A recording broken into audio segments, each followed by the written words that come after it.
Good morning, everybody. Hope you guys had a nice weekend. This is it. We got another week here. It's gonna be the final week of new material, and then we're just gonna be preparing for our final exam. And then we can do whatever we want this summer. Maybe go to space, like this astronaut flossing here. Yeah, so this dude's flossing. Let's answer some questions here. First, I just have one motivational quote for you this week. If you think you can or you can't, you're right. So if you think you can do something, you will be able to, and if you think you can't, you also won't. So positive mindset. All right, here we go. An astronaut is flossing up in space. The number of complete flosses he does is shown in the table below. So after 2 seconds, he has 4 complete floss completions. So a complete floss completion will be like his hands start on the left, he does his thing, and they go back to the right and then to the left. So when they get back to where they originally started, that's one full cycle, one full completion.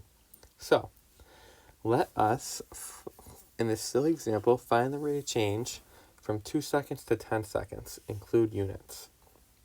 So you kind of want to see how many flosses he's doing per second. And remember, each floss is, when he starts on the left, goes back to the right, and then comes to the left. That'd be one full floss. So from 2 seconds to 10 seconds, to find the average rate of change, you're going to do your change in y divided by your change in x. Or you're just going to logically think about it. So from 2 seconds to 10 seconds, we see that he did 20 full cycles. Now, one problem that I'm seeing is that people were putting the average rate of change is 20 cycles. But that's not the case. He's not doing 20 cycles per second. That's not how that works. He's doing 20 cycles in how many seconds? In 2 to 10 is a difference of 8, so in 8 seconds. So average rate of change is all about the change per 1 second, or it might be week or whatever. It's not in 8, we need per second. So to figure that out, if we know he does 20 cycles in 8 seconds, you can logically think about it and just divide. Do 20 divided by 8, and 20 divided by 8 is 2.5. So he does 2.5 flosses per second. If you're using the formula, you'll get the same answer. Here are your y values. Your change in y was 20. Your change in y was 20. And your change in x was 8. And again, you get 20 over 8, which is 2.5. So he's able to do 2.5 flosses per second, not 20 in 1 second. He'd be going wicked fast. It'd be like a crazy, techno, impossible thing. But he's in space, so who knows. All right, last one here. We got a graph. Again, average rate of change, but now we're looking at a graph. This is talking about the height of a ball thrown off of a cliff. You'll actually see like this assignment in this question in your assignment too.